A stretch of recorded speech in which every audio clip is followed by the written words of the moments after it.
The first time I realized something was wrong, it was a spreadsheet. A quiet Tuesday night. The office was empty. The cleaning staff had already passed my door twice, but the numbers on the screen refused to balance. $3 million missing. Not stolen violently. Not transferred recklessly. No. This money had been siphoned. Slow, precise, surgical. Each withdrawal small enough to avoid alarms. Each transaction hidden behind legitimate vendor accounts. Someone smart. Someone patient. I leaned back in my chair and stared at the name attached to the approval codes. Elena Carter, our senior financial controller. 42. Calm voice. Perfect reports. The woman who brought homemade cookies every Christmas. I opened another audit file. Then another. The pattern spread across 5 years. Tiny cuts. Tiny lies. $3 million bled quietly from the company. My fingers hovered over the keyboard. I should have called legal. I should have alerted the board. Instead, I opened her employee profile. Married, 2 children. At least that's what the file said. But something about the withdrawals felt too organized, too structured. People who steal money usually panic. Elena never panicked. She planned. So I opened the external records database. Address history, tax filings, marriage certificates. At first, I thought it was a clerical error. Then my stomach went cold. Because Elena Carter had not been married once, or twice. She had been married 6 times, simultaneously, and each husband believed he was the only one. The first husband lived in Boston, construction contractor, 2 kids with her. The second lived in Dallas, tech consultant, 1 child. The third, Denver, another child. 4th, Seattle. 5th, Phoenix. 6th, Chicago. 6 men, 7 children. And every family believed they had the same wife, the same mother, the same life. My screen glowed in the dark office while the realization crawled through my spine. Elena wasn't just stealing money. She was funding 6 parallel lives.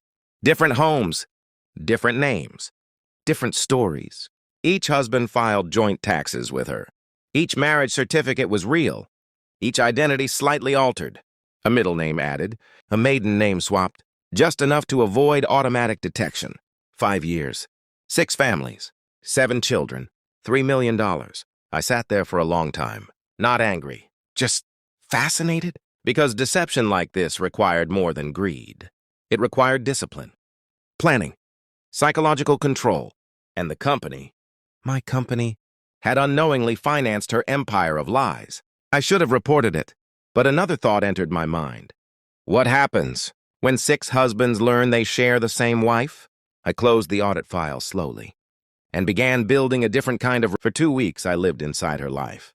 Quietly. Phone records, travel logs, credit card statements. Elena rotated cities every 6 days. Boston, Dallas, Denver, Seattle, Phoenix, Chicago, then back again. Every husband believed she traveled for corporate audits. Ironically, she did.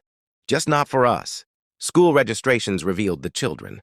7 names, 7 birthdays, 7 lives connected by a woman who existed in fragments. I created a folder for each family. Photos, addresses, mortgage payments funded by stolen money. Every piece of evidence perfectly cataloged. The strangest part? None of the husbands were criminals. They were ordinary men, hardworking, trusting. Each believed he had the same quiet wife who loved family dinners and small talk. The lies were almost beautiful. One night I found something else. A shared savings account. Elena had been consolidating the stolen money into offshore investments. $3 million had already grown to nearly 4. Her endgame was clear. Disappear. Leave 6 shattered families behind. And start over somewhere new. I leaned back and stared at the files. Then I did something simple. I sent 6 emails. Each one contained the same message. Your wife is lying to you. If you want proof, be in New York this Friday. Attached were photos. Wedding photos. Different grooms. Same bride. Same smile. The responses arrived within hours. Shock. Denial. Anger. But they all confirmed attendance. Good. Because truth deserves an audience. Friday evening. A quiet conference room. 6 men sitting around a long table. None of them speaking. Each staring at the photos in front of them. 6 wedding albums. 6 different lives. Same woman. One of them whispered first. This has to be fake. I slid the audit folder across the table.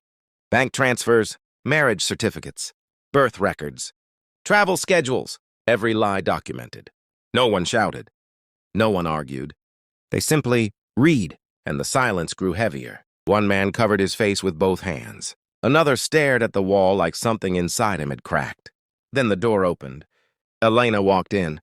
She froze immediately. 6 husbands, 1 table, 7 photo albums.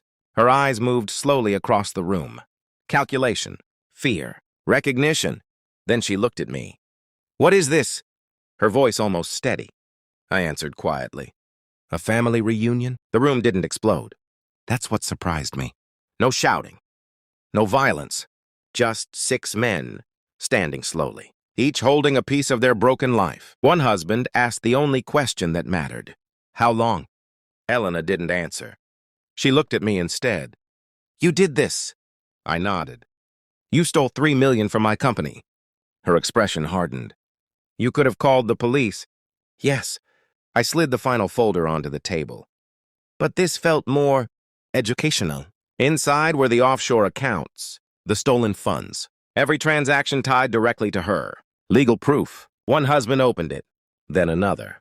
The realization spread across their faces like frost. Elena's empire collapsed in complete silence. No escape. No lies left. Just truth. Cold. Precise. Final. A month later, the company recovered most of the money. The rest was tied up in court. Elena now had 6 divorce filings, 6 fraud investigations, and a prison sentence waiting patiently. As for me, I left the company shortly after. Retired quietly. Bought a villa in Switzerland. Stone walls, snow-covered mountains. Silence. One evening, my phone rang. My daughter-in-law, her voice sharp through the speaker. "If you want to join Thanksgiving, come wash the dishes." I smiled slightly. "Enjoy." I sent her 1 photo. My new villa overlooking a frozen lake. The phone rang again, and again, and again. 71 missed calls before midnight. Greed is predictable. That's the thing about people. They always reveal themselves eventually. You just have to be patient enough to let the truth destroy them.